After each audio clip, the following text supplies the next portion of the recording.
अस्सलामु अलैकुम वरहमतुल्लाहि वबरकातुहू। सरकार मुस्तफ़ा सल्लल्लाहु ताला अलैहि वसल्लम फरमाते हैं, किसी भी बंदे के चेहरे पर आयब ना लगाना।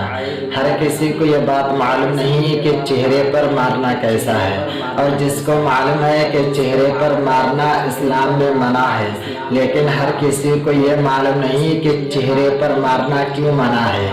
नबी करीम सल्लल्लाहु ताला अलैहि वसल्लम फरमाते हैं, सारा जिस्म जब बनाया जा रहा था तो फरिश्तों को हुक्म हुआ था कि उनके हाथ बनाए, पैर बनाए, जिस्म बनाए, लेकिन मेरे आका सल्लल्लाहु ताला अलैहि वसल्लम फरमाते हैं, ऐ लोगों, तुम्हारे चेहरे को अल्लाह तबारक व तआला ने अपने दस्ते कुदरत से बनाया है। इसलिए सरकार मुस्तफ़ा सल्लल्लाहु ताला अलैहि वसल्लम फरमाते हैं, अपने इस चेहरे की हिफाजत करना, क्योंकि अल्लाह ने अपने दस्ते कुदरत से बनाया है।